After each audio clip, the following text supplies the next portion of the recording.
Buenas noches, vamos a dar inicio al tema de hoy. Como verán allí, se trata de el proceso cognitivo denominado inteligencia, que probablemente es uno de los términos más utilizados a todo nivel. Todas las escuelas, todos los enfoques que existen han generado una teoría, una propuesta teórica sobre la inteligencia. Entonces hay muchísimas teorías sobre la inteligencia.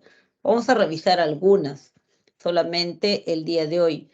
Aún así, sigue siendo un término bastante polémico, ¿no?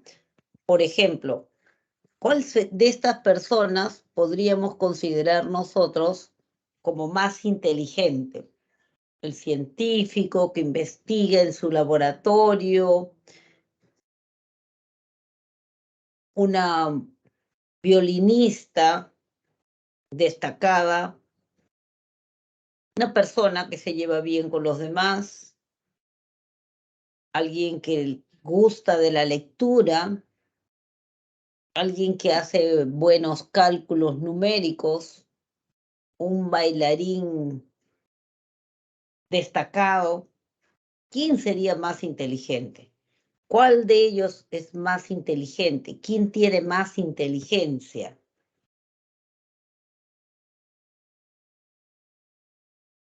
Es polémico, ¿no es cierto? Es polémico, como que no sé pues cuál será el criterio, todos son inteligentes, me dice su compañero, todos son inteligentes. Básicamente decirle que todos son inteligentes, pero a su manera de cómo ser. Ajá, hay diferentes maneras de ser inteligentes, ¿no? Es lo que deduzco de tu intervención. Vamos a revisar eso, vamos a revisar hoy día qué cosa es la inteligencia, cuál es la definición que se maneja dentro de psicología, a qué se le llama teorías clásicas, qué se llaman teorías contemporáneas. Ya les he dicho que hay muchísimas teorías, pero vamos a clasificarlas así, ¿no? ¿Qué es inteligencia? ¿De dónde sale la palabrita, el término? Bien, la palabrita, el término sale de voces latinas, intelligentia, intellectus, que a su vez derivan del verbo intelligere, ¿no? Este verbo justamente está constituido por intel, que significa entre, leyere, que significa leer, escoger. Diríamos, si solo nos guiáramos por eso, que el comportamiento inteligente es aquel que es capaz de elegir la mejor opción entre varias, el que elige entre varias, el que escoge entre varias. O podríamos, si nos agarramos de leer, ¿no? Diríamos de que el que sabe leer entre líneas, ¿no? El que puede deducir, el que puede darse cuenta. Son apreciaciones o son acercamientos que podemos hacer, pero en psicología hablamos de inteligencia, como todos los procesos cognitivos, para referirnos al constructo teórico que va a explicar dos habilidades: competencia y velocidad. Entonces, este constructo teórico, este concepto teórico, trata de explicar por qué una persona es competente. Competente, agarrándome de la acepción que significa idóneo, hábil, bueno, ¿ya? No el que rivaliza, no, sino el que es bueno, el que es adecuado, ¿ya? Competente y veloz. Esas dos características, es competente y es veloz. ¿Para qué? ¿Para qué es competente y veloz? Para adquirir, aprende rápido, adquiere rápido, capta, almacena, no se olvida y aplica el conocimiento o la información. Entonces, es tener estas dos habilidades para hacer esas tres cosas. Tener competencia y tener velocidad. No dice o, dice tener competencia y tener velocidad. ¿Para qué? Para adquirir, almacenar y aplicar el conocimiento. Adquirir, almacenar, no solamente es inteligente el que capta rápido y después se olvida o no lo usa. El que capta rápido y se acuerda, pero para recitarlo necesita también aplicarlo. Entonces, para adquirir, almacenar y aplicar el conocimiento. Esa es la definición que estamos manejando desde la psicología para el término inteligencia. Las teorías, ya les había mencionado, son muchísimas teorías. Sin embargo, las podemos dividir en dos grupos, las teorías clásicas y las teorías contemporáneas. Hablamos de teorías clásicas para referirnos a aquellas que se parecen a la primera, por eso son las clásicas, se parecen a la primera. ¿Y en qué se parecen? En el objetivo que perseguía esta primera teoría. La primera teoría que se creó tenía como objetivo medir la inteligencia. Entonces, todas las pruebas, todas las teorías que tengan como objetivo principal medir la inteligencia son teorías clásicas.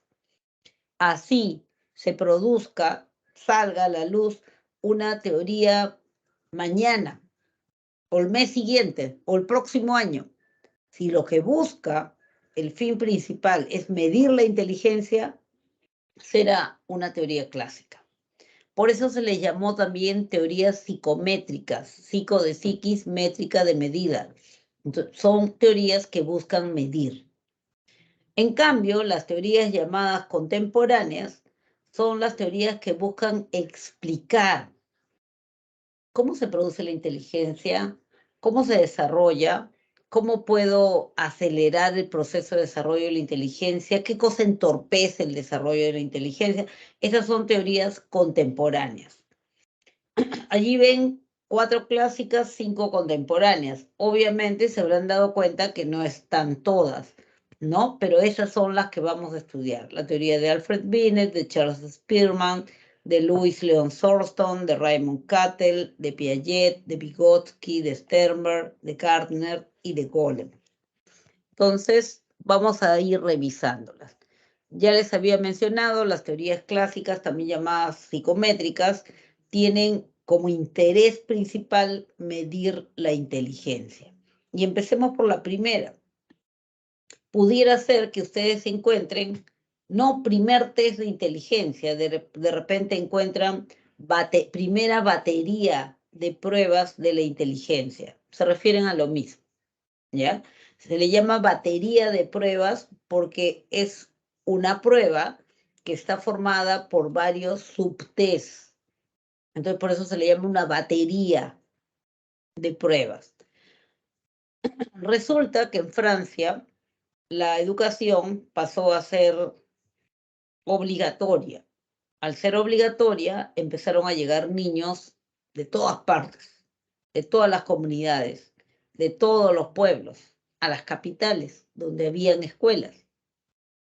Y el maestro de aula, la maestra de aula, se vio con el problema, o frente al problema, que no todos los niños avanzaban igual, que no todos entendían lo mismo, que no todos podían seguir el rendimiento al que ella,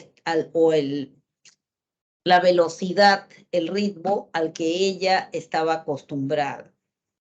Entonces, el ministro de Educación llama a Alfred Binet y le pide, tú eres psicólogo, entonces constrúyeme un instrumento que sirva para saber, para poder prever quiénes serán los niños que van a hacer problemas de aprendizaje. Constrúyeme un instrumento, de tal manera que el profesor no tenga que tener esos problemas a mitad de año y estar sacando a los niños después de haber distraído su tiempo. Bien, Alfred Binet junto con Theodore Simon empezaron a trabajar en estas pruebas y decidieron tomar 3 subtests. Un subtest de comprensión numérica, un subtest de comprensión lectora y un subtest de manejo de vocabulario. Comprensión numérica, comprensión lectora y vocabulario. Entonces ellos decidieron medir esas 3 áreas. Para ellos, esas 3 áreas eran las más significativas, las más simbólicas, las más representativas de la inteligencia del individuo. Entonces prepararon su prueba y como cuando se hace una prueba, empieza a muestrearse primero, o sea, se elige un grupo de niños por edades para poder tomarles la prueba y saber qué cosa es lo que tenemos que esperar. Entonces lo que hicieron ellos fue justamente eso, seleccionar, no lo sé con exactitud, pero vamos a suponer 30 niños de 6 años, 30 niños de 7, 30 niños de 8, 30 niños de 9, de 10, de 11, de 12. Ya. A cada grupo le aplicaron la prueba y luego corrigieron su prueba. Entonces, todos los niños de 6 años dan su prueba. Una vez que ya recogí el material, corrijo y saco el promedio. Me interesa saber cuál es el promedio que obtienen los niños en cada edad. Vamos a suponer, solamente es una suposición, que el promedio de niños de 6 años obtuvo 60. O sea, ese es su promedio, 60. Ya está. El promedio de niños de 7 años obtuvo 70. El promedio de 8, 80. El promedio de 9, 90. El promedio de 10, 100. El promedio de 11, así hasta los 12 años. Porque ellos trabajaron hasta los 12 años. Ya está.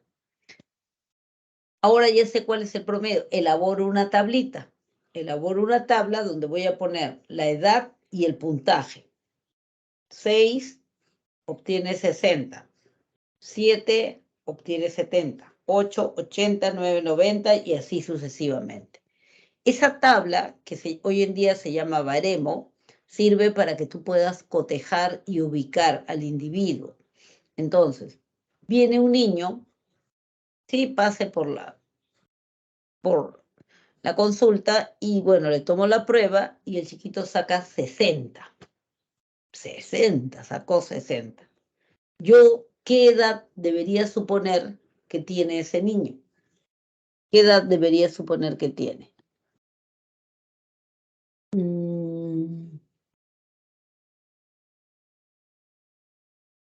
6 años, muy bien, gracias. Debería suponer, Fernando, que tiene 6 años. Si yo le tomé la prueba, sacó 60, 6 años. Me fijo en la ficha y tiene 8. Chispas, tiene 8. Entonces, este es un niño que probablemente lo pongo en el salón de 8 y va a ser problemas de aprendizaje. Lo separo. Binet dice, y no es por tratar de limpiar su imagen ni nada por el estilo, pero él escribe de que a él le pareció bien que separen a estos niños porque estos niños necesitaban, dice él, ortopedia mental. Probablemente con eso quería decir que necesitaba una educación especial, ¿no? Y bajo ese criterio estaba bien identificarlos para poder darles lo que necesitaban. Entonces, empezaron a aplicar la prueba y Wilhelm Stern, otro psicólogo, decide llamarle a esta edad que tienen, entre comillas lo detienen, los niños por el puntaje obtenido, edad mental, ¿ya? Entonces, se crea el término edad mental. Si obtuvo 60, tiene una edad mental de 6 años. Así tenga 8, así tenga 10, así tenga 5, pero tiene una edad mental de 6 años. Si sacó 100, tiene una edad mental de 10 años. Y así sucesivamente. ¿Ya? Entonces se crea el término edad mental. Luego de eso, del que se creara el término edad mental, se decide comparar, trabajando con el mismo Wilhelm Stern. Se decide comparar la edad mental con la edad cronológica. La edad cronológica es la edad verdadera. Entonces yo digo, su edad cronológica, perdón, su edad mental es 6 años y su edad cronológica es 8 años, porque ese chiquito dijimos que tiene 8 años. Entonces, el mismo Wilhelm Stern propuso ayer una medida que permitiera ordenar el rendimiento de los niños de una determinada edad. A esa medida le llamó cociente intelectual. Entonces, ¿qué es lo que hacía? Comparaba la edad mental con la edad cronológica en una relación proporcional. Entonces, dividía edad mental entre edad cronológica. Como a veces le resultaban muchos decimales, entonces deciden colocar esta multiplicación final, ¿no? Por 100. Es la fórmula que ha quedado ya establecida para hallar el CI, edad mental entre edad cronológica por 100. Ahí te va a dar un numerito. Y ese numerito tú lo vas a ubicar en una tabla que clasifica, ordena los puntajes y te dice a qué tipo de inteligencia corresponde. Más qué tipo, qué nivel de inteligencia corresponde. ¿Ya?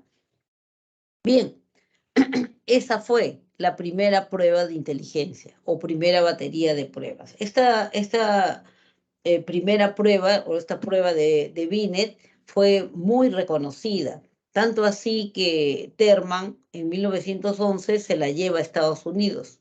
Se la lleva a Estados Unidos y bueno, decide adaptarla a su realidad, ¿no? Porque hay términos que no se usan allá, porque hay expresiones que ya son muy antiguas, lo que sea, pero adaptarla a su realidad. Eso lo hace en la Universidad de Stanford, porque Terman trabajaba en la Universidad de Stanford, entonces lo trabaja con sus estudiantes, con la gente de la Universidad de Stanford. Y desde ahí a esa prueba se le conoce como la prueba Stanford-Binet. Es una prueba que existe actualmente, que la toman, ¿no? Pero es adaptada. Como ya creo que anteriormente les había mencionado, las pruebas tienen que ir actualizándose. Cada 5, máximo 10 años deben ser actualizadas. Deben revisarse todos los ítems que se han puesto a ver si corresponden a la realidad. O de repente hay palabras que ya no se usan. O de repente hay costumbres que ya cambiaron, ¿no? Entonces se revisan. Se dice que se ha actualizado el test. Bien. Ya sabemos entonces de qué se trata la primera prueba de inteligencia, de qué se trató, ¿no? A partir de ahí, este es el cuadro de clasificación de los CI, o sea, de los coeficientes intelectuales. Se halló que los puntajes estaban distribuidos como en una campana de Gauss, ¿no? Como la curva normal, y se podía observar lo siguiente, que el puntaje normal, o sea que obtenía la mayoría, era entre 110 y 80. Quiere decir que entre 80 y 110 y 119 es el puntaje promedio. Dentro de ese puntaje normal o promedio, inclusive se puede hacer una subclasificación. Y por eso es que vemos normal alto, normal y normal bajo. Pero los tres son puntajes normales. No, pero yo tengo un punto más, pero sigues estando dentro de lo normal. Pero soy normal alto, no importa, pero es normal. ¿No? O yo tengo 2 puntos menos que el normal. Me ha salido normal bajo. Está bien, pero sigue estando dentro de lo normal, ¿no? Entonces, dentro de lo normal, desde 80 hasta 119. Si está por encima de ese puntaje, o sea, 120 o más, ya hablamos de un rendimiento intelectual de nivel superior. Y si está por debajo del 80, por ejemplo, de 70 a 79, diríamos que tiene un desarrollo intelectual limítrofe. Limítrofe viene de límite, ¿no es cierto? Está en el límite entre lo normal y lo deficiente. ¿Es un deficiente mental? No. ¿Es un niño normal? Tampoco. Es un niño limítrofe. Significa que requiere de una educación diferente. Que si está chiquito y lo voy a llevar al colegio para que aprenda a leer y escribir, no lo puedo llevar a un colegio que tiene 40 alumnos por aula o más, ¿no? Se va a distraer, no va a avanzar. Pero si yo más bien busco un colegio donde haya una educación más personalizada, de repente 8 alumnos por aula, una educación que sea multisensorial, esto es, no solamente tiene que dibujar las letras, también tiene que moldearlas con plastelina, también tiene que sentirlas en su espalda cuando alguien se lo marca. O sea, usa todos sus sentidos para aprender. El niño va a poder concluir satisfactoriamente su primaria en el tiempo normal, acceder a la educación secundaria y de repente también a una carrera de educación superior. Obviamente que no sea tan compleja.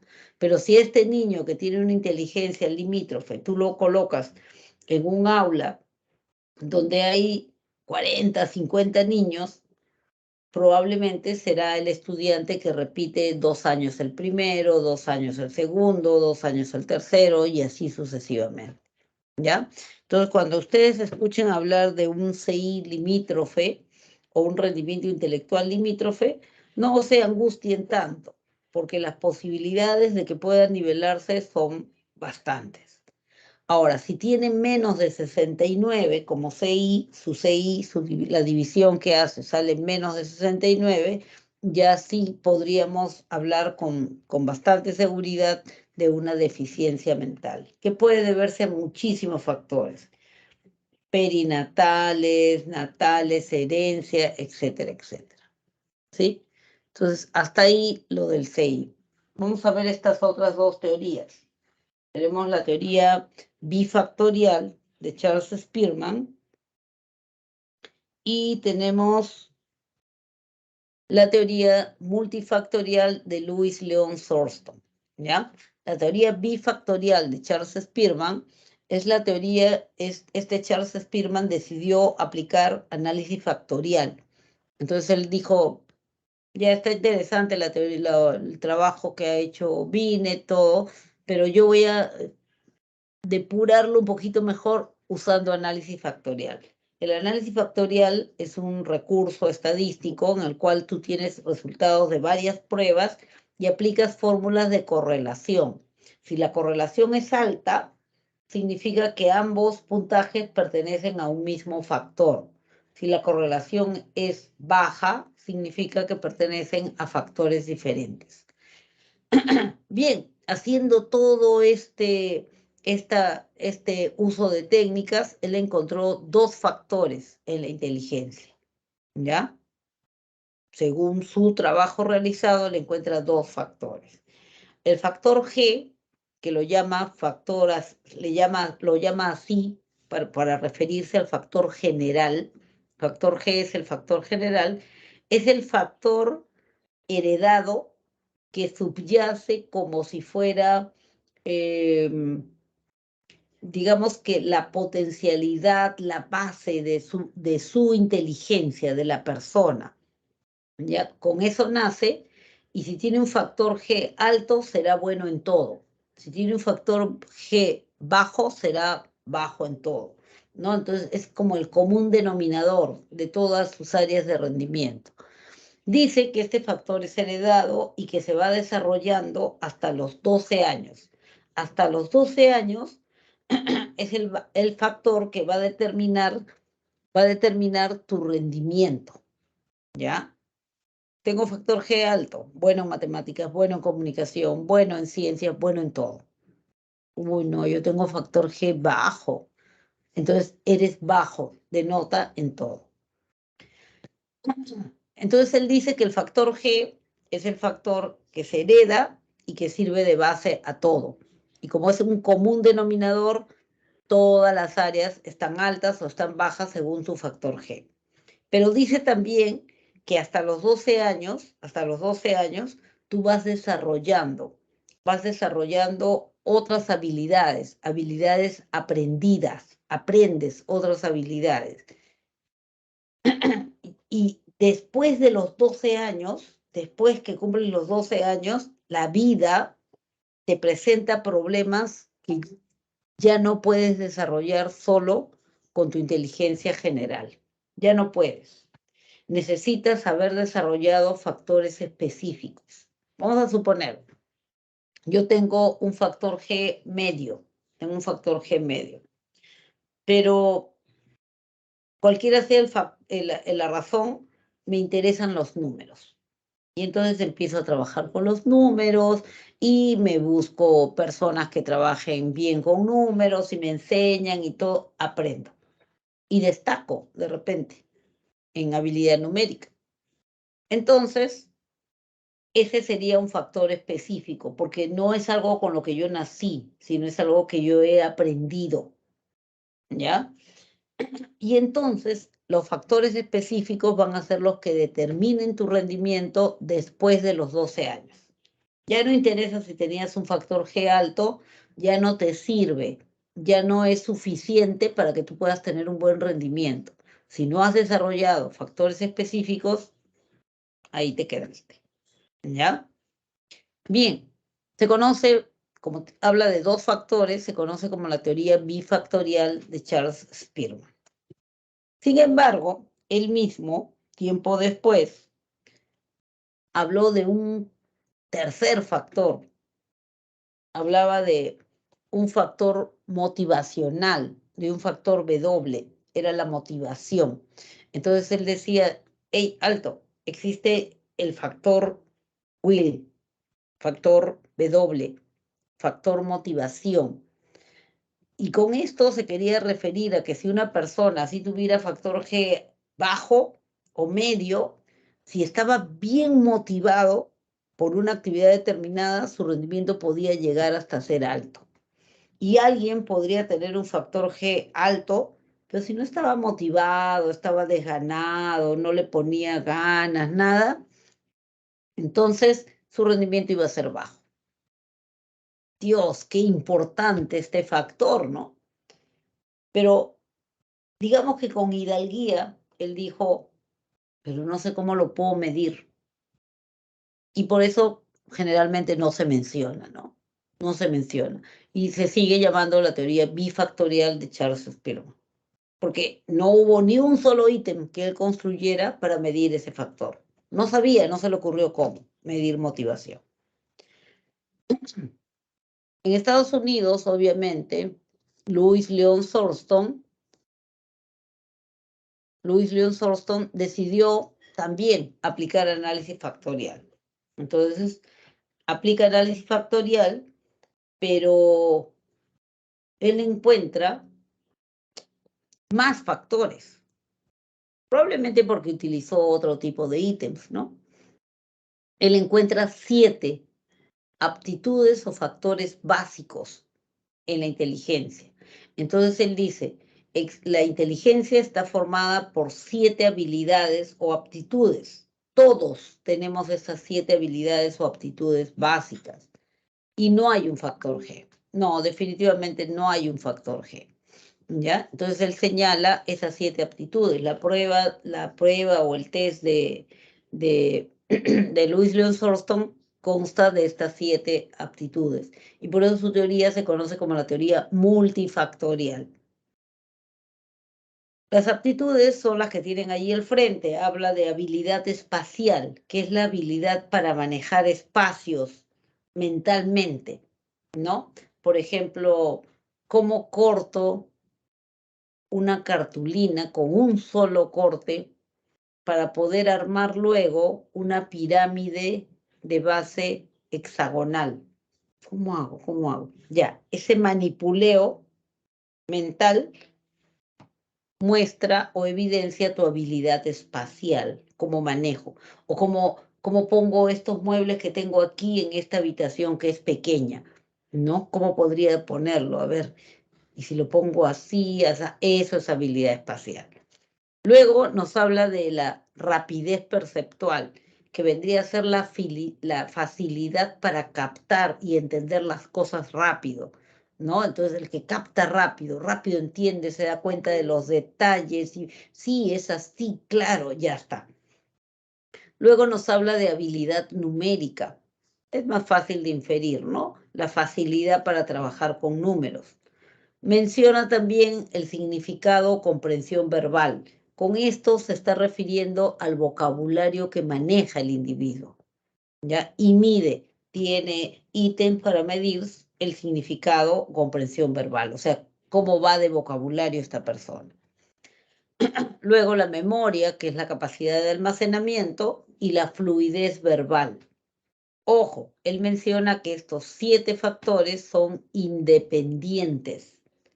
Ninguno está vinculado al otro. Tú puedes tener, por ejemplo, un puntaje alto en vocabulario y bajo en fluidez verbal, pero los dos son verbales, pero no tiene nada que ver uno con el otro.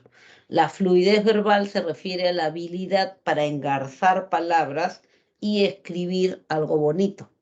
Escribir una buena carta, una novela, o preparar un discurso, o dar un discurso, ser buen orador, etc. A eso se refiere con fluidez verbal, la habilidad para utilizar las palabras. Y consecuentemente, pues una persona puede tener un vocabulario reducido, muy pocas palabras en su haber, pero es un gran orador, de repente, ¿no? Y otro puede tener un gran conocimiento de palabras, pero es muy torpe para hacer un discurso, para escribir una carta, escribir una novela, porque son habilidades independientes, ¿ya? ¿Qué más tenemos acá? A ver.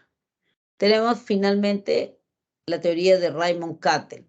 Raymond Cattell o Cattell, que a veces también les dicen así, nos habla, también utilizó análisis factorial y nos habla de 2 tipos de inteligencia. Él menciona la inteligencia fluida y la inteligencia cristalizada. ¿Qué cosa dice él al respecto? Dice que la inteligencia fluida es la inteligencia que fluye, es la inteligencia innata, es la inteligencia heredada, es una inteligencia que no tiene nada que ver con tu aprendizaje, no tiene que ver con tu nivel cultural, no tiene que ver con tu nivel educativo, no. Es una inteligencia intuitiva, es la inteligencia que te permite darte cuenta de los detalles, captar los pormenores y resolver el problema.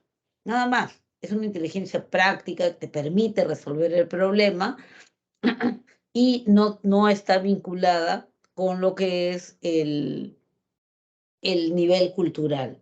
Dice que esta inteligencia es innata y se va desarrollando, desarrollando, desarrollando hasta los 20 años, más o menos.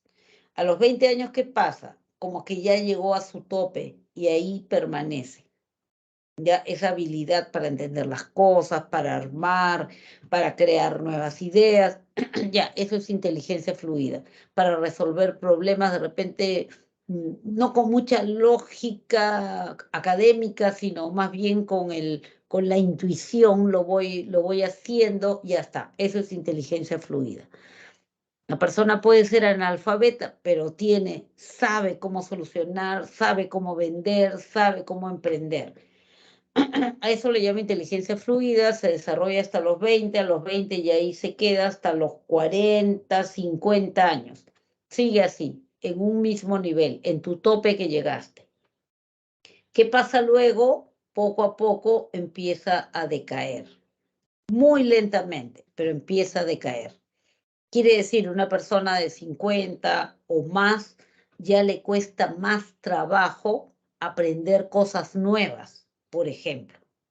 ¿Por qué? Porque su inteligencia intuitiva, esa fluida, esa de que capto rápido los detalles, me doy cuenta, armo y soluciono, ya se estancó, se quedó ahí, ¿ya? Puede ser que aprendas, sí, le puedes enseñar a tu padre, a tu abuelo, a manejar tu iPhone último modelo, puede ser que sí, pero le va a demorar mucho más tiempo de lo que te demora a ti que tienes 17 años.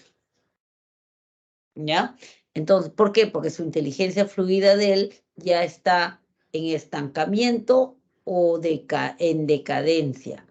Una decadencia que no es abrupta, sino es muy ligera, pero que va decayendo, ¿ya? ¿Qué más? Y la inteligencia fluida es la que te va a permitir, por ejemplo, resolver rompecabezas, animar un evento. Para animar un evento, llegas al evento, ya más o menos te enteras de algunas cositas, pero todo el resto tú tienes en el momento. Tienes que ir armando, contando una historia, jalando por ahí un recuerdo o un conocimiento que tienes. Eso es inteligencia fluida. Resuelves el problema sin necesidad académica obligatoria, ¿no? También para encontrar nuevas soluciones, inclusive a viejos problemas, ¿no? Pero eso también lo podemos resolver así, lo podemos resolver así. La contraparte es la inteligencia cristalizada.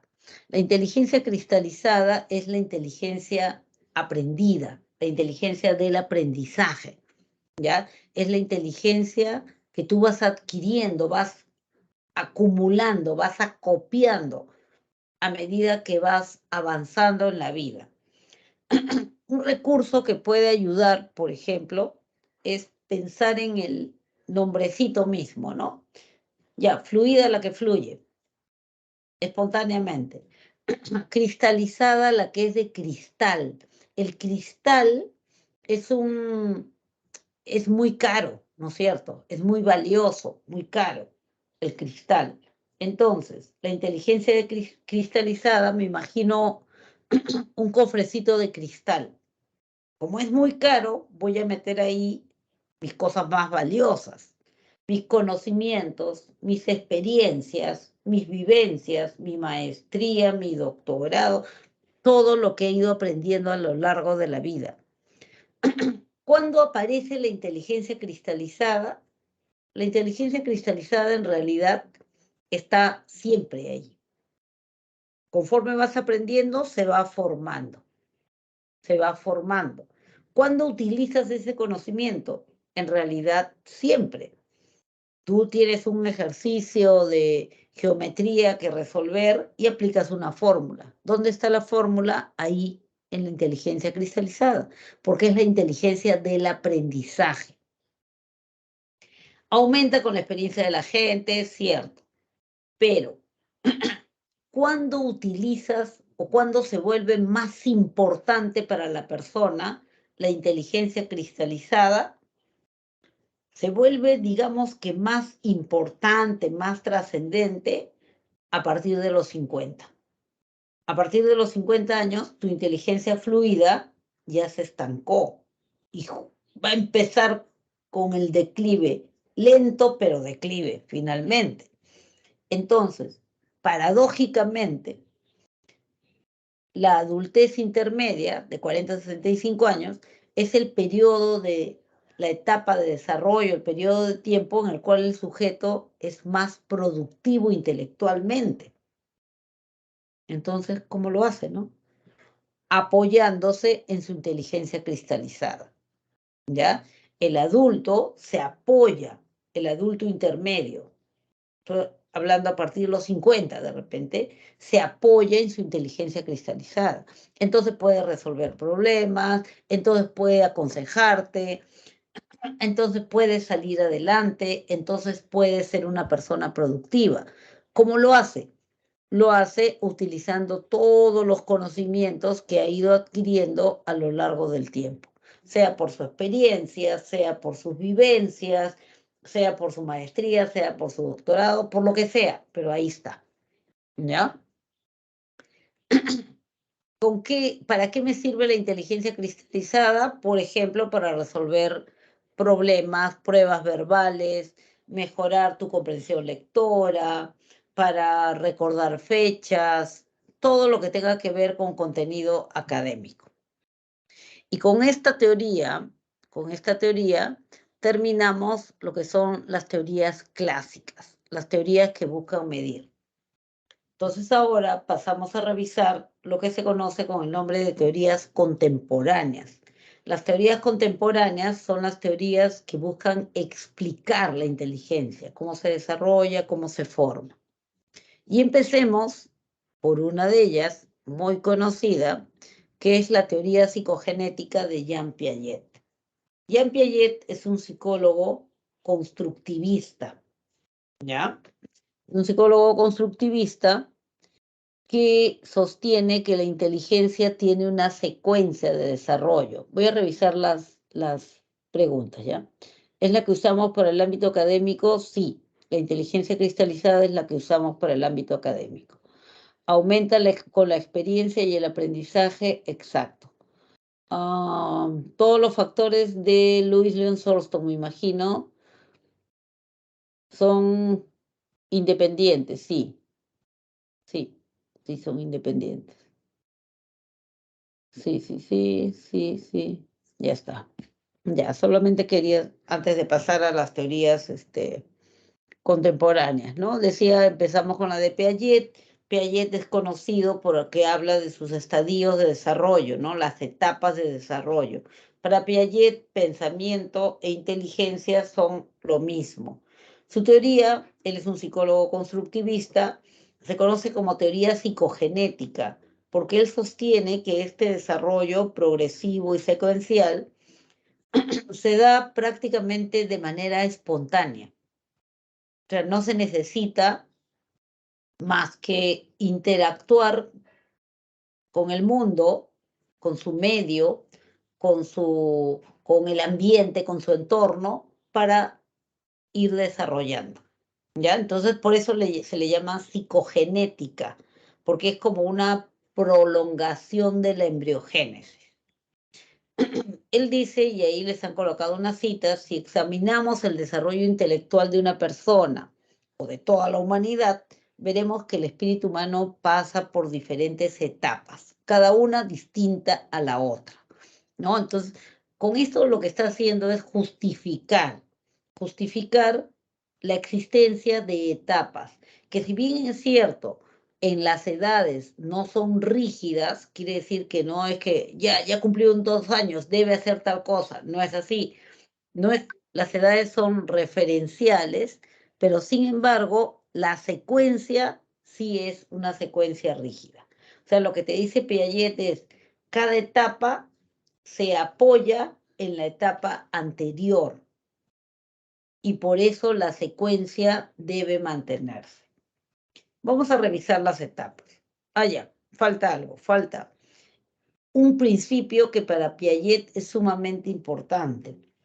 Él dice que espontáneamente, ¿no? Ya está programado genéticamente, el hecho de que estas estructuras cognitivas, las estructuras cognitivas donde vamos guardando lo que vamos aprendiendo, las estructuras cognitivas están programadas para mantenerse en equilibrio siempre. Si algo las distorsiona, la estructura se rompe para reconstruirse, ¿ya? Por ejemplo, vamos a suponer que yo aprendí que tengo una estructura cognitiva que dice abrir botellas, desenroscar, ¿ya? Yo aprendí que las botellas se abren desenroscando. Yo aprendí eso. Entonces tengo una estructura cognitiva, la estructura de abrir botellas, desenroscando. Yo me enfrento al mundo con mi estructura cognitiva. Y agarro una botella y trato de abrirla, encuentro una botella, trato de abrirla desenroscando. Pero hay botellas que no se abren así, ¿no es cierto? Hay botellas que no se abren desenroscando. Entonces, yo por ensayo y error voy a intentar otras cosas. La golpeo, la chanco, presiono la tapa y se abrió. Presioné la tapa y se abrió. Ahora, en contacto con su entorno, ni siquiera con una persona, con su entorno, con la botella, aprendió este niño algo. Aprendió que existen botellas que se pueden abrir presionando la tapa hacia adentro. Entonces, quiere decir que ahora mi estructura cognitiva que decía abrir botellas desenroscando se ha visto enriquecida por un nuevo conocimiento que dice abrir botellas presionando la tapa. Este nuevo conocimiento que acabo de interiorizar ha desequilibrado mi esquema cognitivo. Lo desequilibró. Ahora tiene acá una cosa que lo hace pesar más. Entonces, ¿qué cosa es lo que hace tu cerebro? Rompe esta estructura cognitiva y vuelve a construir otra donde incluye el nuevo conocimiento. ¿Ya? ¿Por qué? Porque hay una búsqueda de equilibrio que es constante, que es un principio rígido. Siempre busca estar en equilibrio. Si mañana aprendes que también puedes abrir botellas jalando la tapa, otra vez desequilibraste el esquema cognitivo de abrir botellas. ¿Qué tienes que hacer? Volver a reconstruir para incluir este nuevo concepto. Ahora tengo abrir botellas, desenroscando, presionando la tapa, jalando la tapa. Pero ya está equilibrado. ¿Ven? Ese es un principio importante. De ahí sale aquello de asimilación, acomodación, adaptación, que son los principios de la teoría de Piaget. Asimilación es ingresa el nuevo conocimiento. Acomodación es se reconstruye en el esquema cognitivo buscando equilibrio. Se acomodó. Adaptación es con este nuevo esquema voy y me enfrento al mundo. ¿Ya? Entonces, bajo esos principios, él construye esas etapas. Dice, por ejemplo, de 0 a 2 años, el niño tiene una inteligencia que le llama sensorio motriz. Quiere decir que está guiado por las sensaciones son el estímulo para producir movimientos. Por eso es sensorio motriz. En esta etapa de 0 a 2 años, todavía no hay un pensamiento en el niño. El niño aprende a reaccionar ante el mundo, ante determinadas caras, ríe, ante otras caras, llora, ¿no? Entonces, él lo que hace es simplemente relacionar sensaciones con movimiento, aprende a reaccionar.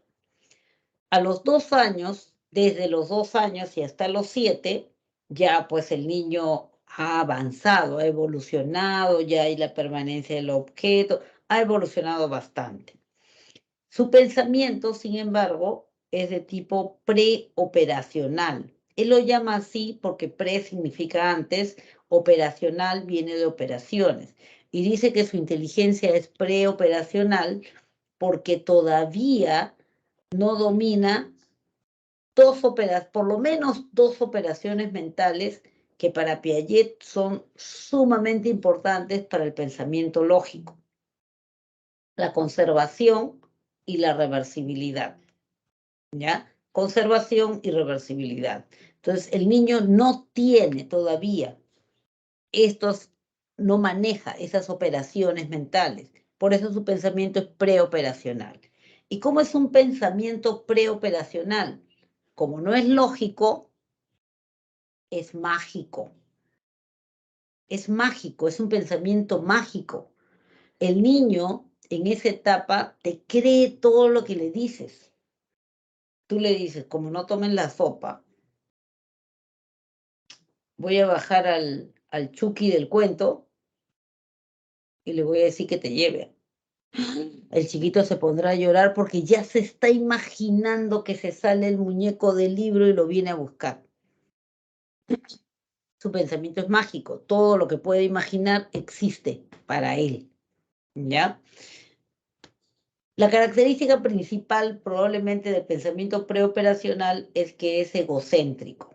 Pero no se confundan. Mucha gente confunde egocéntrico con egoísmo. Entonces cree que una persona egocéntrica es una persona egoísta. El egoísmo es una característica emocional del afecto. En cambio, el egocentrismo es una característica intelectual. Tiene que ver con el tipo del pensamiento del niño. ¿Cómo es un pensamiento egocéntrico? Es un pensamiento que solamente tiene, para agarrarnos de la palabra, un centro. Él. Quiere decir que él solo tiene un punto de vista, el propio. Él no se puede poner en el lugar de la otra persona para razonar, no. Él todo lo ve desde su perspectiva. Si papá está triste, debe ser porque se enteró que él se sacó mala nota. Si mamá está contenta, debe ser porque mamá se enteró que él ha tenido una carita feliz en su colegio, ¿no? Entonces, todo lo circunscribe así. Por eso se convierte en una etapa muy sensible, porque el niño te va a creer todo por su pensamiento mágico. Y el niño no se puede poner en el lugar de la otra persona. Entonces, todo lo que tú le digas, se lo va a creer. No, como no tomes la sopa, a la hora que venga el señor a recoger la basura, le voy a decir que te lleve. Lo escuchó, lo va a creer, pues. Se lo va a creer. Porque no puede ponerse en el lugar de la otra persona y decir, no, lo que pasa es que mi mamá está molesta, por eso ha dicho eso. No, él escuchó y cree eso, nada más, ¿ya? ¿Tienes hermanitos? Sí. ¿Cuántos? Uno. ¿Cómo se llama tu hermano? Roberto. Ah, ya. ¿Y Roberto tiene hermanos? No. Él no se puede poner en el lugar de Roberto, mirarse y decir, sí, yo soy su hermano. No, pues, porque su pensamiento es egocéntrico. No tiene otras perspectivas, por lo menos espontáneamente no. Tú le podrías enseñar. Sí, le puedes enseñar, le dibujas, le explicas, te lo va a entender. Te lo va a entender, dependiendo de la edad también, ¿no? Pero te lo va a entender. Pero no esperes que espontáneamente él lo haga. Aunque tú lo escuches que tiene un vocabulario enorme, ¿no? Pero si este chico entiende, se hace el sonso. No, chicos imitan muchas expresiones hechas, pero su pensamiento sigue siendo preoperacional. Entonces ahí hay que tener mucho cuidado, muchísimo cuidado. Si tú no le das una explicación de algo importante que suceda en la casa, en la vida, él solito se va a dar la explicación. Pero como su pensamiento es egocéntrico, él va a ser el responsable de lo que pasó. Papá y mamá se pelean y papá se va de la casa. No le dicen nada, no le explican nada. Pregúntale, tu papá se fue. ¿Por qué? Porque yo me peleo con la abuelita. Porque, porque yo el otro día mojé mi cama. Porque me peleé con mi hermanita. Cualquier cosa. Él se va a hacer el responsable porque su pensamiento es egocéntrico. ¿Ya? Entonces ahí es una etapa bien sensible donde deben tener muchísimo cuidado con no dejarle vacíos al niño. El niño no se queda con vacíos, él lo rellena, pero su pensamiento es egocéntrico. Cuidado ahí, ¿ya? Es normal que esos pensamientos egocéntricos queden incluso varios años después, pese a que hayan ya pasado esa fase. Claro, lo que pasa es que lo que guardas son emociones. Tú lo que guardas ahí son emociones. Si te sientes culpable, por ejemplo, ¿no? Para poner el caso de que el papá se fue, te sientes culpable por eso, nadie le explicó nada. Va a seguir creciendo con la culpa, con la culpa, con la culpa, hasta que llegue un momento en que de repente se le ocurra preguntar, que ya será cuando sea adolescente, ¿no? Y pregunte, investigue, se entere y diga, ah, caray, no fue mi culpa entonces. Ahí corregirá su recuerdo, pero ya pues ya se malogró varios años sintiéndose culpable, ¿no? Entonces, ahí hay que tener mucho cuidado. El adolescente tiene la posibilidad, tiene la ventaja de que puede reflexionar, tiene un pensamiento reflexivo, puede investigar, puede corregir recuerdos, pero obviamente tiene que asumir una actitud activa, ¿no? Tiene que investigar, tiene que buscar, No puede esperar que todo le llegue de afuera, ¿no? Entonces, lo importante es proteger un poco ahí la información al niño de esa etapa, ¿no? Luego de los 7 años, ya el niño adquiere esas dos operaciones que les dije que era bien importante para el desarrollo intelectual, que es la conservación y la reversibilidad. ¿Qué es conservación? Es ser capaz de darse cuenta que las cosas no desaparecen, ¿no? Que las cosas se conservan. Que si de repente tenía una bola de plastilina, vino mi hermano y me la aplastó, sigue siendo la misma cantidad de plastilina. Que si tenía un vaso grande o una botella de gaseosa y mi mamá le echó en el vaso, que es ancho y chiquito, es la misma cantidad. La cantidad el líquido se conserva. Y la reversibilidad es la habilidad para darse cuenta de que si mi hermano aplastó la plastilina, yo puedo volver a hacer la pelota. Y todo regresó a lo normal. Que si mi mamá echó la gaseosa en el vaso o en el plato hondo, yo puedo agarrar y volver a echarlo. Y me doy cuenta que es la misma cantidad, que es la misma gaseosa y que no he perdido nada. Entonces, esas dos operaciones, conservación y reversibilidad, le permiten al niño elevar su nivel de pensamiento. Entonces, el niño ya puede clasificar, ya puede armar clases, ya sabe de que si arma el grupo de los azules y mi lapicero está ahí en el grupo de los azules, yo puedo luego, cuando necesite, sacarlo y ahora va a ser, otra vez, va a ser mi lapicero, ¿no es cierto? Entonces, me permite eso y me permite razonar. Entonces, en la siguiente etapa, que ya es una etapa operacional por dominar estas dos operaciones,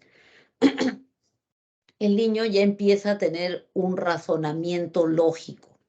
Se le denomina la etapa operacional concreta.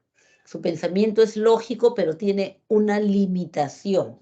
La limitación es, puede razonar con lo concreto, con lo que puede tocar, con su mano, aunque sea con su imaginación, pero lo puede tocar. Mamá va al mercado, compra 5 kilos de arroz. Ah, sí sé lo que es arroz, claro, sí he comido. 6 kilos de azúcar. Sí, claro, es dulce, sí, sí conozco. Y 1 kilo de café. Ah, sí sé cómo huele, pero no me dejan comer. Ya está. ¿Cuántos kilos está cargando? Bueno, puedo razonar con eso porque yo conozco de qué se está hablando. No lo toqué, no lo tuve al frente, pero lo pude imaginar, lo toqué con mi imaginación, con mi pensamiento. Puedo razonar con eso. Pero si yo no puedo ni siquiera imaginarlo, es difícil que yo pueda razonar con algo. Si le hablas de protón, neutrón, dignidad, honestidad, como términos así etéreos, no los va a poder razonar. Y por eso piensen cómo les enseñaron a ustedes los valores en una historia concreta, ¿no es cierto? No les hablaron de la honestidad o la honradez, le hablaron de Juan el honrado. O sea, lo bajaron a tierra y lo pusieron en una persona, ¿ya? La maestra quiere enseñar qué cosa es dignidad, entonces le cuenta la historia de repente de Periquita la digna, ¿no? Entonces, de ahí el niño va a sacar, pero de un personaje concreto. No le puedes hablar de términos etéreos, no le puedes hablar de que la fórmula, simplemente porque la fórmula está ahí, esa es una realidad, es una verdad, nada, tienes que demostrárselo. ¿Quieres hablar de los planetas? Tienes que armar la maqueta y enseñarles ahí para que ellos lo puedan ver y después lo puedan imaginar. ¿Ya? Entonces, ya hay un razonamiento lógico, pero necesita la demostración concreta. Después de los 11 años ya hay un pensamiento operacional formal. ¿Por qué justamente se escoge la palabra formal? Porque el sujeto opera a partir de la lógica formal. ¿Cómo es la lógica formal? Es esa que te enseñan. O sea, es la lógica de las letras. P, entonces Q. P y Q, P o Q, y haces tu razonamiento ahí. sin cargarlo de contenido, sin cargarlo de información, porque tú le puedes meter cualquier contenido. P, entonces, Q. En ese esquema yo puedo poner, si estudio, entonces sube mi rendimiento. O yo puedo poner, si llueve, entonces me mojo. Una relación causal. Pero cuando yo asumí que el razonamiento era válido, yo utilicé solamente letras. Por eso se dice que es una lógica formal. El adolescente te va a aceptar algo simplemente si tiene consistencia lógica, si es lógico. Sí, he aplicado la fórmula de la distancia, he tomado en cuenta la densidad de cada uno y puedo asegurar que la distancia entre la Tierra y el Sol es esta. Y lo acepta. ¿Por qué? Porque la lógica está presente, porque es lógico el razonamiento que se ha hecho. Pero trata de convencer a un niño de 8 años de eso. Te va a decir quién lo midió, pero ¿y cómo lo midieron? O sea, es que no se le ocurre que por una fórmula simplemente puedas determinar una distancia. Ya, esa es la diferencia entre el pensamiento lógico concreto y lógico formal. Ya, entonces para Jean Piaget la inteligencia se desarrolla en etapas que están genéticamente determinadas. Por eso se le llama una teoría constructivista genética. ¿Por qué es constructivista? Porque asume que los esquemas cognitivos se construyen y se reconstruyen. ¿Para qué? Para mantener un equilibrio que es necesario en el organismo. Otro teórico constructivista es Lev Vygotsky. El apellido ya más o menos les puede estar sonando a que es un psicólogo ruso, ¿no? Lev Semyonovich Vygotsky elaboró su teoría justamente en la época de la Revolución Rusa, ¿no? Obviamente, pues, está influenciado por los valores, los principios de la época, ¿no? ¿Cuáles eran los principios más importantes en la época de la Revolución Rusa? ¿Cuáles eran? A ver.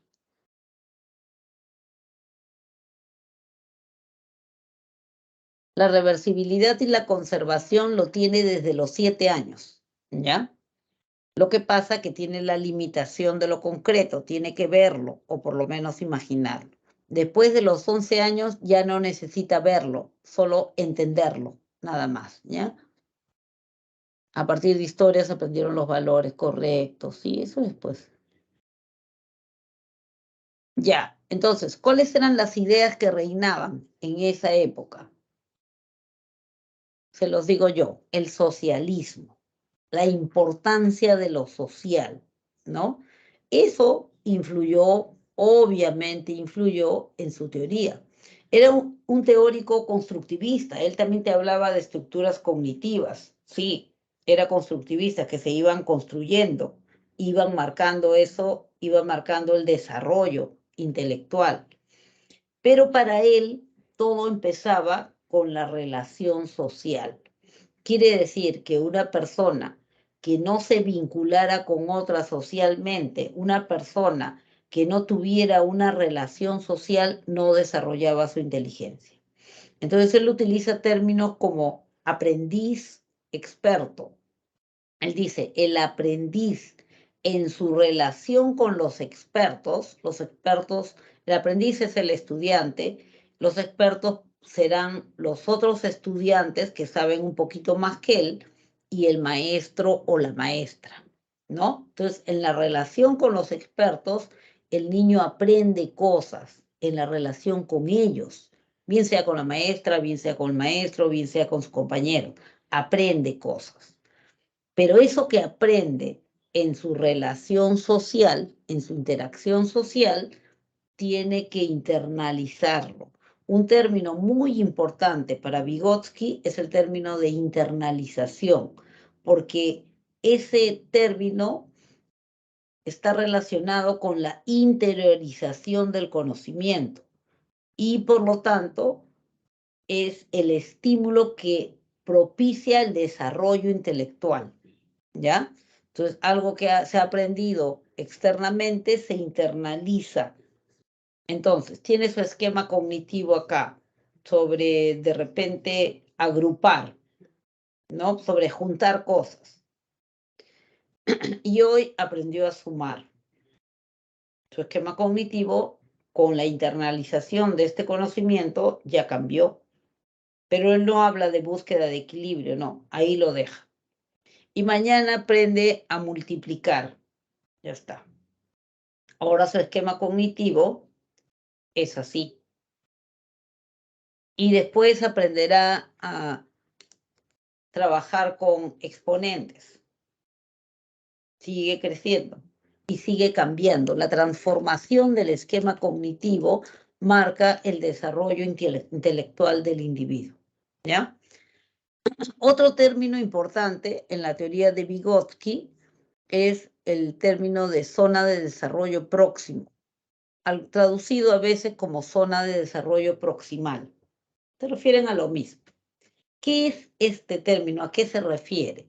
Él dice la zona de desarrollo próximo es la diferencia que existe o el intervalo que existe entre lo que el sujeto sabe o es capaz de hacer solo y lo que hace con asesoría, con ayuda, ¿ya? Ejemplo, les tomo una evaluación. Tomo una evaluación y les pido que sigan con las pautas acostumbradas. No conversen con nadie, hagan su trabajo solo, no copien de nadie, tienen 1 hora. Ya está. Pasó la hora, recojo las pruebas, corrijo y al azar saco una. Juanito tiene 15. Ya está. Ahora tomo una prueba paralela. Una prueba paralela es una prueba que evalúa los mismos ítems, los mismos temas, pero con diferentes ítems. Entonces, elaboro una prueba paralela. Ya está. Ahora, elaboré mi prueba paralela, cambio la indicación. Busquen a un compañero o compañera, y van a trabajar con esa persona, ¿ya? Asesórense, ayúdense, pero cada uno me entrega su prueba. Cada uno me entrega su prueba. Tienen 1 hora. Ya está. Pasa el tiempo, recojo las pruebas, corrijo. Termino de corregir, busco la prueba de Juanito. 17. La diferencia que existe entre lo que rindió solo, 15, lo que rindió con ayuda, 17, este espacio, esa es su zona de desarrollo próximo. Esta es su zona de desarrollo próximo. ¿Por qué es importante? Porque marca tu potencial. Tú puedes llegar hasta 17 en este momento. Puedes llegar hasta 17. Ya. Entonces, este es un concepto que se ha utilizado y se utiliza mucho en educación. Entonces, el maestro debe preparar su clase para que el alumno llegue hasta 17, porque puede hacerlo si tiene la asesoría adecuada. Entonces, el maestro prepara, lo ayuda, hasta que solito sacó 17. Ahora vuelvo a medir su zona de desarrollo próximo. 19. Ahora voy a trabajar para que llegue solo a 19, ¿ya? Entonces te marca la posibilidad de un desarrollo progresivo, pero seguro. Progresivo, pero sólido, ¿ya? Entonces, zona de desarrollo próximo, internalización son los términos principales para la teoría de Vygotsky.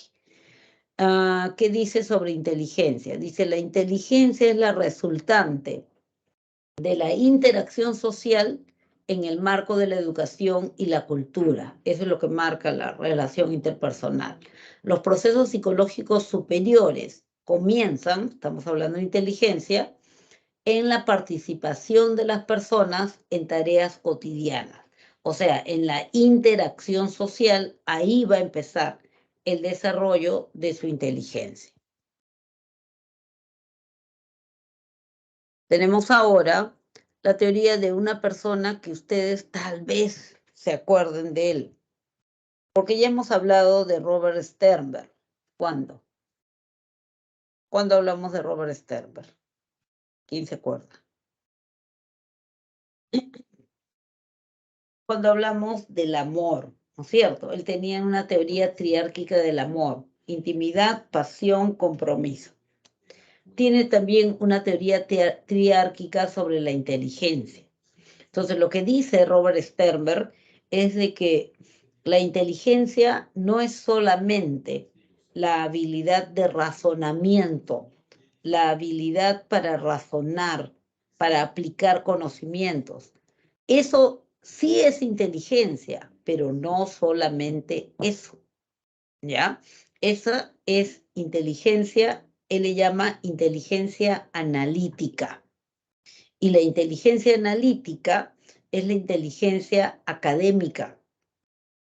Y además, casi todas las pruebas de inteligencia que existen, dice Robert Sternberg, miden inteligencia analítica. Pero eso no es toda la inteligencia. También es inteligente la persona que encuentra soluciones novedosas, inclusive a problemas antiguos.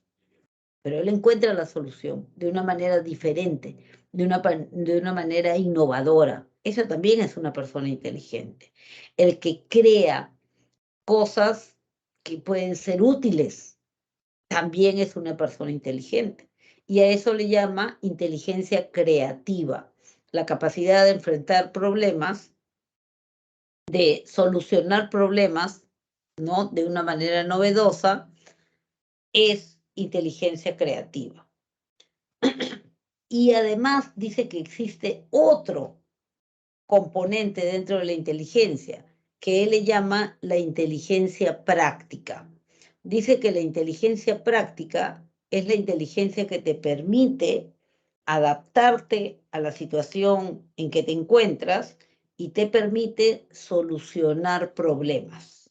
Solucionar problemas, adaptarte adecuadamente a la situación en la que te encuentras, que podría considerarse un tipo de problema, ¿no? Entonces, él dice, eso es inteligencia práctica. Por ejemplo, ¿cómo le digo a mi mejor amiga, que acabo de enterarme, y solo yo lo sé, que sus padres han sufrido un accidente y están en cuidados intensivos?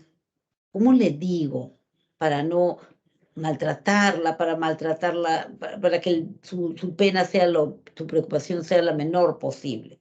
Entonces, ¿cómo soluciono ese problema de la vida, no?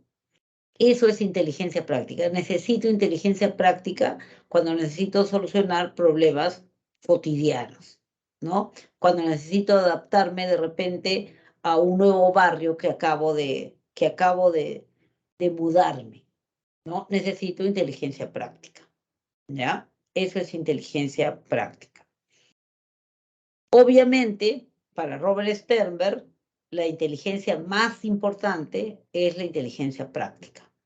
¿Por qué? Porque te permite, dice él, vivir bien, te permite vivir de manera adecuada, llevándote bien con la gente, no haciéndote problemas con todo el mundo y gozar de la vida, ¿no? Entonces, adaptarte y solucionar los problemas de tu vida cotidiana. Eso le llama inteligencia práctica. Luego tenemos la teoría de las inteligencias múltiples. De repente han escuchado hablar de esta teoría que fue elaborada por Howard Gardner. Howard Gardner partió del siguiente principio. Él decía, si la inteligencia es la habilidad para solucionar problemas y La vida nos presenta diferentes tipos de problemas. Entonces, deben existir diferentes tipos de inteligencia. Consecuente con ello, él propone 8 tipos de inteligencia, ¿ya? Ahí verán, es una persona que todavía está viva y de repente se le ocurre proponer una más, ¿no? Pero por ahora tenemos esos 8 tipos de inteligencia. Estos tipos de inteligencia, dice Gardner,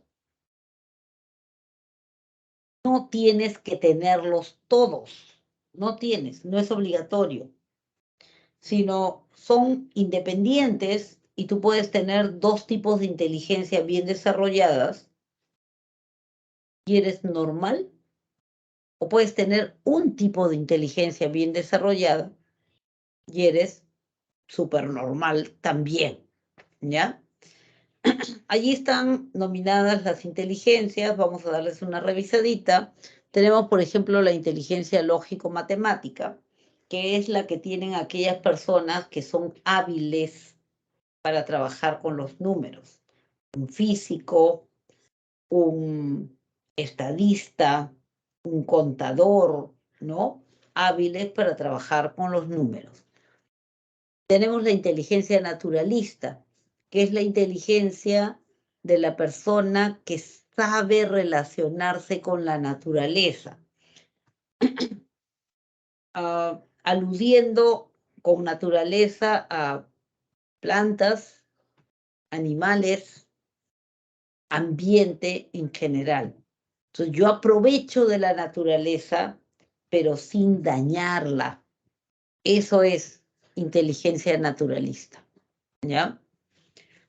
Luego tenemos la inteligencia visoespacial. La inteligencia visoespacial es la inteligencia que tienen aquellas personas que saben cómo armonizar el espacio, cómo utilizarlo, cómo distribuirlo.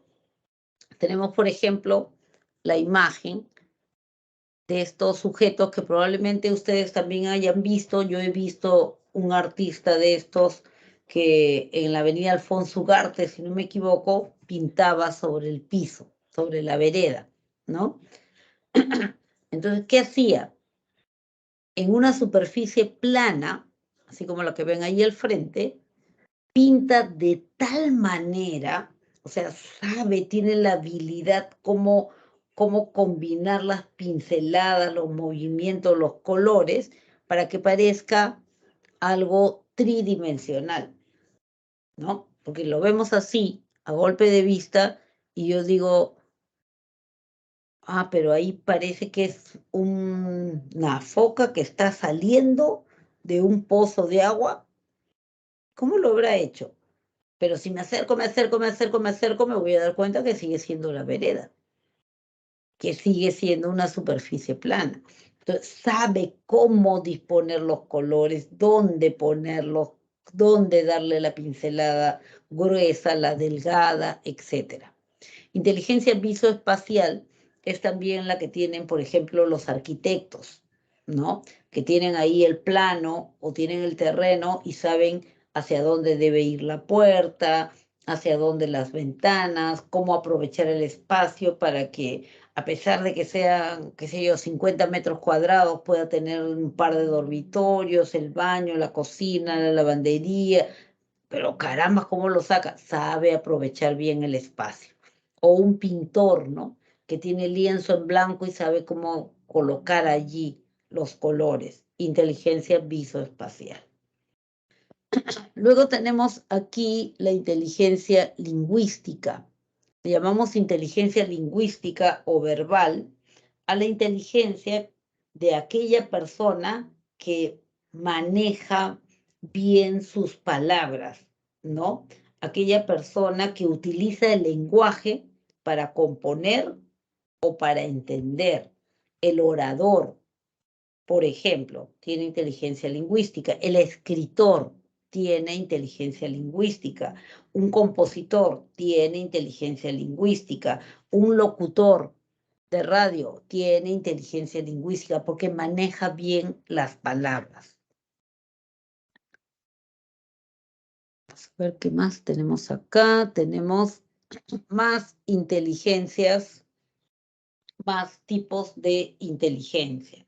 Por ejemplo, tenemos la inteligencia intrapersonal. En la inteligencia intrapersonal, intra viene dentro, personal de la persona. En la inteligencia intrapersonal es aquella que utiliza, en la cual el individuo se conoce bien, se analiza con cierta frecuencia, ¿no? ¿Por qué me molesté en ese momento? ¿Qué recuerdos me trajo? ¿Qué podría ser la próxima vez? O sea, se analiza, corrige, se programa, planifica. Eso es inteligencia intrapersonal, ¿ya? También tenemos otro tipo de inteligencia denominado inteligencia interpersonal. Inter es entre, con otros. La inteligencia interpersonal es la inteligencia que muestra una persona que se relaciona bien con los demás, que cae bien a los demás. Los demás no necesariamente le extrañan, pero le dan la bienvenida y realmente la acogen, ¿no? Es inteligencia interpersonal, sabe relacionarse bien con los demás. Ojo, que no me estoy refiriendo a que es una persona que le dice amén a todo. No, de ninguna manera. No es una persona que le dice amén a todo, pero es una persona que se lleva bien con todos, ¿ya? Que puede hacer una crítica fuerte, así, puntual, pero lo dice con las palabras adecuadas como para no ofenderte, como para no herirte, como para no hacerte daño. Y tú la acoges así. Nunca me habían dicho algo tan duro, pero no me ofendió, o sea, no me hizo sentir mal. No me hizo sentir mal, pero sí me ha ayudado a reconocer un gran error que yo tenía, ¿no? Eso es inteligencia interpersonal. Aún en las discrepancias, mantiene una buena relación interpersonal. Diplomático, si quieres, ya. Pero no significa que le diga amén a todo. Luego tenemos la inteligencia corporal, también conocida como inteligencia sinestésica. La inteligencia corporal o sinestésica es la inteligencia que posee aquella persona que tiene buen control sobre su cuerpo. Puede ser un bailarín, como vemos ahí, ¿no? Un bailarín, puede ser un deportista, un jugador de repente de frontón que sabe, ¿no? Con qué intensidad golpear la pelota para que regrese, o un jugador de fútbol que sabe en qué dirección y con qué intensidad patear para anotar un gol, ¿no? O una persona que hace teatro de repente, ¿no? Un actor, una actriz que sabe cómo gesticular, cómo colocar su cuerpo para provocarte una emoción determinada, que podría ser pena, podría ser rabia, ¿no? Cólera, ¿no? Eso es, gracias al actor que tiene inteligencia corporal o sinestésica, una gimnasta, inteligencia corporal o sinestésica.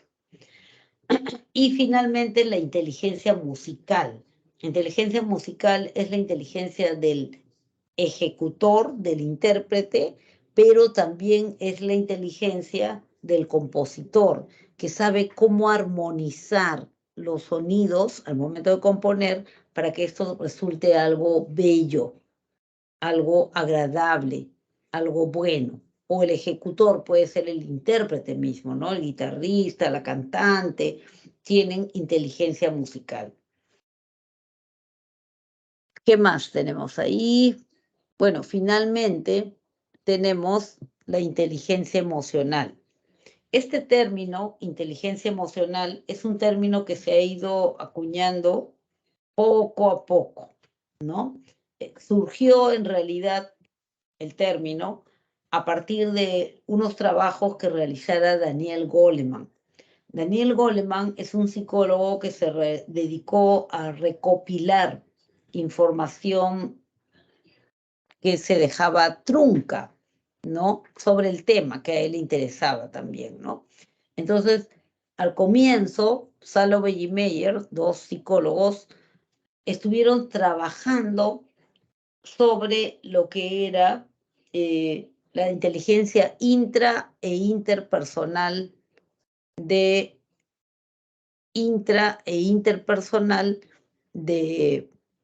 Gardner, ¿no? Entonces decían, y si una persona tiene inteligencia intra e interpersonal, se lleva bien con los demás, se lleva bien consigo mismo, ¿eso no sería un indicador de inteligencia social? Sí, creo que sí, ¿no? Ya está, eso es inteligencia social. Y lo dejaron ahí, nada más, no continuaron la investigación ni nada.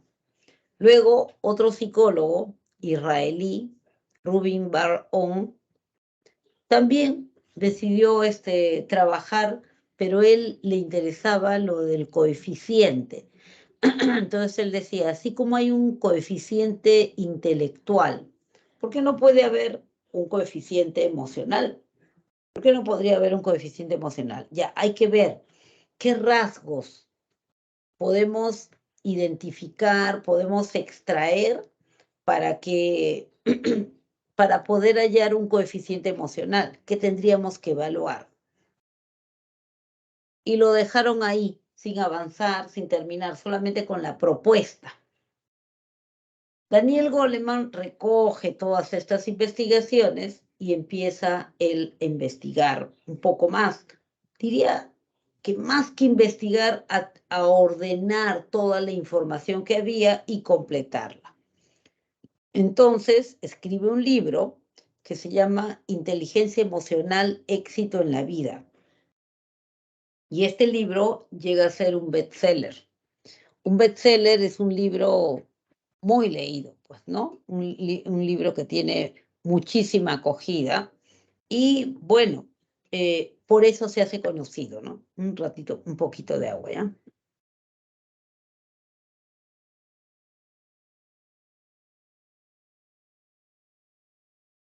Entonces, sí, escribe su libro, llega a ser un bestseller y él se hace conocido, pues, como el autor de la inteligencia emocional. Sí, el término sí es de él, ¿no?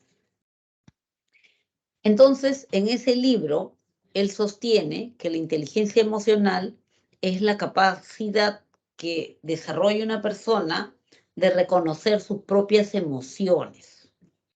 Y a partir de eso, a partir de reconocer sus propias emociones, entonces la persona puede, ya reconocí cuáles son mis emociones, las diferencié de otras, no las confundí y detecté en qué momento empezaba la emoción. Si yo logro todo eso, entonces yo puedo aprender a controlar mis emociones. Pero ojo, recordemos, creo que anteriormente se los he mencionado, controlar las emociones no significa quedarme con mis emociones adentro. No, no significa eso. Controlar las emociones significa ser capaz de escoger una forma adecuada de expresar la emoción. Eso es, ¿ya? Escoger la forma adecuada de expresar la emoción, cualquiera sea esta. Es cólera, o es rabia, o es enojo, o es molestia. La saco y la digo, la expongo, la comunico de la mejor manera posible, escogiendo las palabras, ensayando en mi casa las palabras que voy a decir. O sea, tengo tanto control que hasta puedo ensayarlo en mi casa para decirlo de tal manera que no hiera a nadie y que se me escuche, fundamentalmente, ¿no? Entonces, eso es control emocional. Entonces, Goleman lo que dice es, identifica tus emociones. Ya identifiqué. Y la identifiqué en un nivel de intensidad bajo. Es algo que me molesta nomás. No, todavía no me da rabia ni cólera. Me molesta, solo me molesta. Entonces, una vez que detecté la emoción en un nivel de intensidad bajo, yo puedo escojo la forma adecuada de expresarla. Si yo he logrado eso, si yo ya logré eso, expresar en forma adecuada mis emociones, puedo también, ya que he aprendido a identificar mis emociones, utilizar eso para mantenerme motivado en aquellas actividades que a mí me gustaría o deseo realizar. Entonces me puedo automotivar, que es algo emocional. Ya está, todo esto. Si yo he logrado automotivarme y yo he logrado controlar mis emociones, entonces recién puedo ser capaz de ponerme en el lugar de otra persona. Recién puedo ponerme en el lugar de otras personas. Eso se llama empatía, ¿no es cierto? La empatía es la capacidad de ponerse en el lugar emocional de otra persona. Y eso es justamente lo que está diciendo. Ya me comprendí, ya diferencié, ya puedo expresar en forma adecuada mis emociones.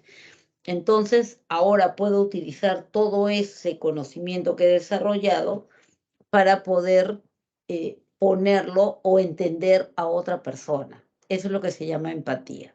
Y si yo logro eso, ser empático con los demás, ser empático, ponerme en su lugar, decir, bueno, sí, es muy triste lo que le está pasando. ¿Qué necesitaría? ¿Yo qué necesitaría si estuviera en una situación así? Bueno, necesitaría de repente compañía, sentirme acompañada, no sentirme sola. No que me hablen, que no me hablen porque no tengo ganas de hablar, pero sí que saber que cuento con otras personas. Entonces, eso va a permitir que tú actúes de manera pertinente, de manera prudente, y a eso es a lo que le llama un manejo adecuado de las relaciones interpersonales, ¿ya? Ahí habremos logrado lo que se llama la inteligencia emocional, pero todo parte desde identificar en ti tus propias emociones, identificar el nivel en que se encuentra la emoción y luego trasladar todo eso hacia otros casos, ¿ya? Él dice que los componentes o habilidades a desarrollar serían pues justamente eso, ¿no? El autoconocimiento, el autocontrol, la automotivación, la empatía y el manejo de relaciones sociales, ¿sí? Eso sería, en líneas generales, lo referente a las teorías de la inteligencia. A ver, vamos a ver qué preguntas, sugerencias, comentarios. Creativo, el que encuentra soluciones novedosas. Sí, es cierto. Práctica, adaptarse al entorno. Sí, adaptarse al entorno, lo cual incluye solucionar problemas. Ir solucionando los problemas de la manera más adecuada posible, ¿no? Solucionar problemas cotidianos de tu vida diaria. Hacer uso adecuado de las emociones, sí, también. Eso es para motivación. Bien, vamos a revisar las preguntitas. Tenemos acá. A ver, dice, Robert Sternberg plantea la existencia de tres tipos de inteligencia. De tres tipos de inteligencia. Con respecto a la inteligencia práctica, Sternberg habla de inteligencia analítica, inteligencia creativa, inteligencia práctica. Acá te pide, con respecto a la inteligencia práctica, identifique el enunciado que ilustre su aplicación. ¿Dónde se está aplicando inteligencia práctica? Es la pregunta. El Landart es una técnica en la que el artista plástico, el pintor, por ejemplo, utiliza cualquier objeto de la naturaleza en su obra. ¿Eso es inteligencia práctica, sí o no? Vamos pensando. En la escultura de mármol, el escultor debe conocer el uso de más de un tipo de martillo y cincel. ¿Eso es inteligencia práctica? El tallado en jabón es una técnica que le permite al participante hacer el mayor uso de su imaginación. Eso es inteligencia práctica. ¿Cuál sería el ejemplo o cuáles serían los ejemplos de inteligencia práctica?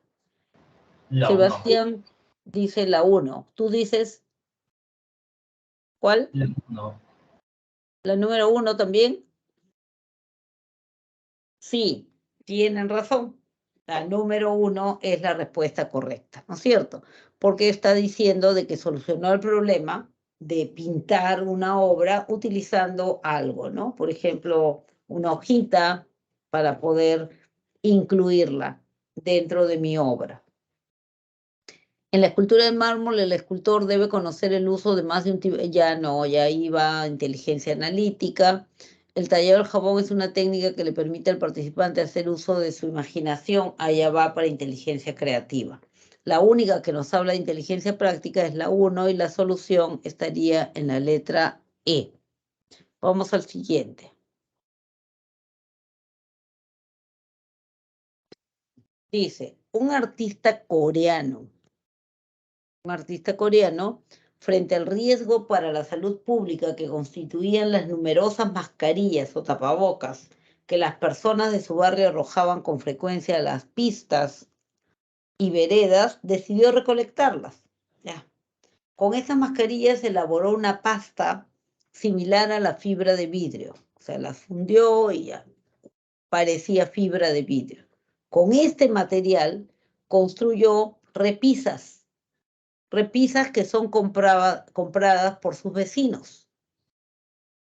Con respecto a este caso, es correcto afirmar que, 1, en la construcción de las repisas se evidencia la acción de la inteligencia visoespacial de Howard Gardner. En la construcción de las repisas se evidencia la acción de la inteligencia visoespacial de Howard Gardner.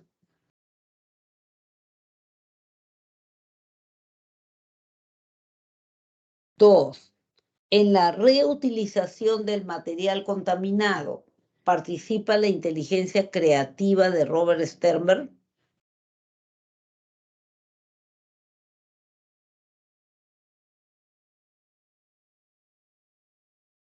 3, en la relación actual con sus vecinos está presente la inteligencia interpersonal de Vygotsky.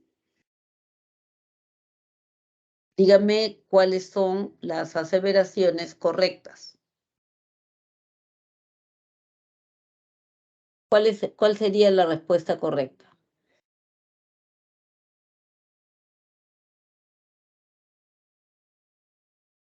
A ver, en la construcción de las repisas se evidencia la acción de la inteligencia visoespacial de Howard Gardner.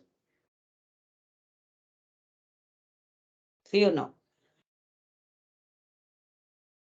Sí. En la reutilización del material contaminado participa la inteligencia creativa de Robert Sternberg. Sí, sí entra. Sí, claro que sí, bien. En la relación actual con sus vecinos está presente la inteligencia interpersonal de Vygotsky. No entraría. Claro, sí hay inteligencia interpersonal, pero no es de la teoría de Vygotsky, pues Howard claro. Gardner, que encargó de ello. Claro, entonces solamente la 1 y la 2 son correctas.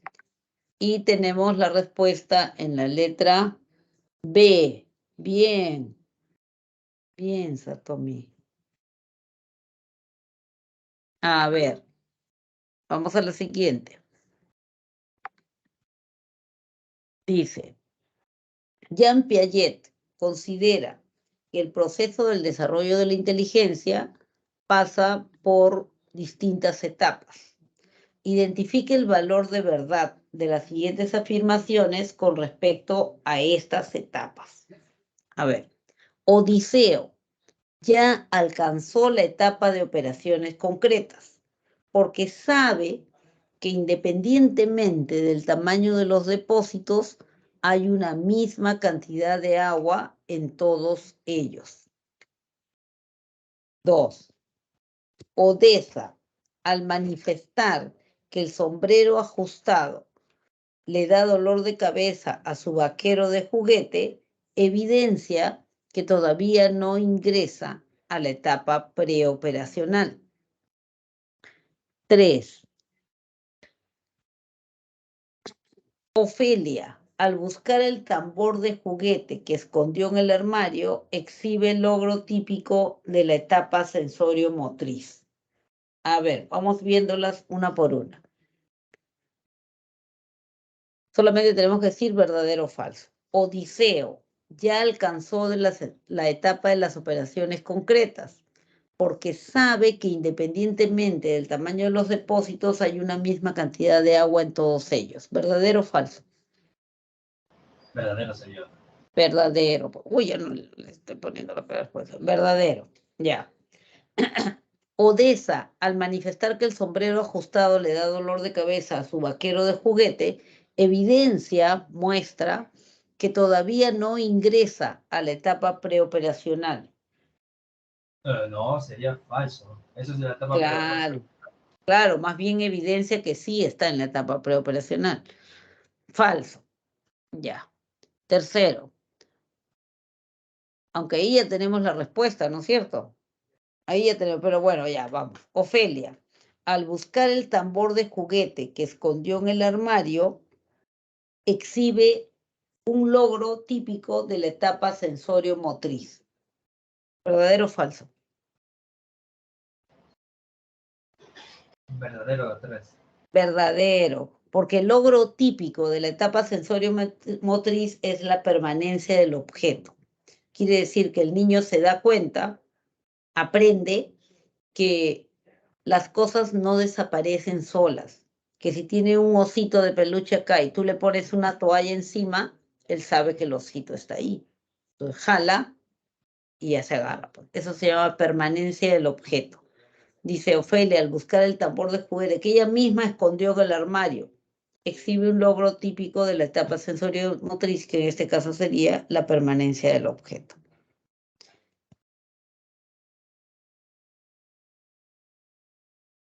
Esa es la clave respuestas para que puedan corregir su práctica. Clave respuestas. Ya saben cuál es la secuencia, ya saben que primero leen boletín, leen apuntes, después que han leído, arman su propio material, sin agarrar el boletín, sin agarrar los apuntes, armo mi resumen o armo mi mapa semántico, mi mapa conceptual, mi mapa mental, mi cuadro de doble entrada, lo que yo mejor maneje. Lo que yo mejor maneje estará bien. Entonces, armo eso. Y después que ya he armado, he creado mi material, entonces recién agarro la práctica y resuelvo la práctica. Pero como si fuera un examen, sin mirar el celular, sin mirar el papel, sin mirar nada. Cuando termino toda mi práctica, recién agarro la clave respuestas y corrijo. Bien, bien, bien, mal. Bien, bien, mal. ¿Por qué me he equivocado acá?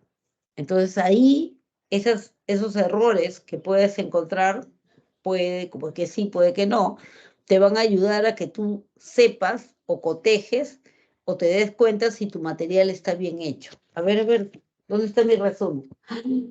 Uy, claro, yo entendí mal. Corrijo en este momento. O de repente, yo no había incluido eso. Ahorita lo pongo. Ya está. Entonces, me ayuda a depurar mi material. Las prácticas, los exámenes hay que sacarles el jugo, o sea, tienen que ayudarnos a algo. En este caso, te va a ayudar, pues, a depurar tu creación, ¿no? También te ayuda a identificar cuáles son tus fuertes, cuáles son tus débiles, ¿no? Bien, allí tienen el aviso si ustedes tienen necesidad o han identificado que existen áreas que están haciendo interferencia, que no los dejan rendir a su 100%, preocupaciones, ideas, o de repente falta de algunos hábitos o conocimientos que puedan ayudarlo a rendir mejor al 100%, pueden solicitar una cita para la atención psicopedagógica, ¿no? Para una cita de atención en el departamento psicopedagógico. Eso sería todo de mi parte. Muchísimas gracias por estar ahí. Que les vaya súper, súper bien en este año 2023 que estamos empezando y que sea pues un año que tenga más satisfacciones. Pero yo les recordaré algo sin el ánimo de querer ser cargosa, pero las satisfacciones no caen del cielo. Las satisfacciones hay que ganárselas, tenemos nosotros que luchar por ellas y la vamos a gozar más. Y nos va a quedar para siempre como un material significativo.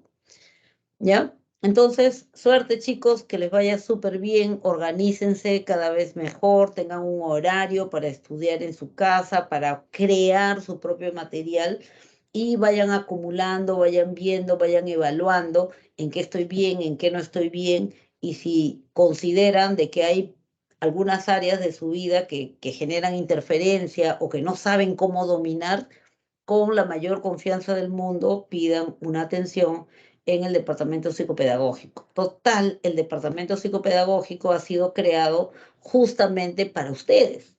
No tiene costo alguno y ha sido creado para que ustedes puedan rendir a su 100%, que es lo que merecen, ¿no es cierto? Bien, chicos, es todo. Muchas gracias. Que les vaya súper, súper bien. Chao.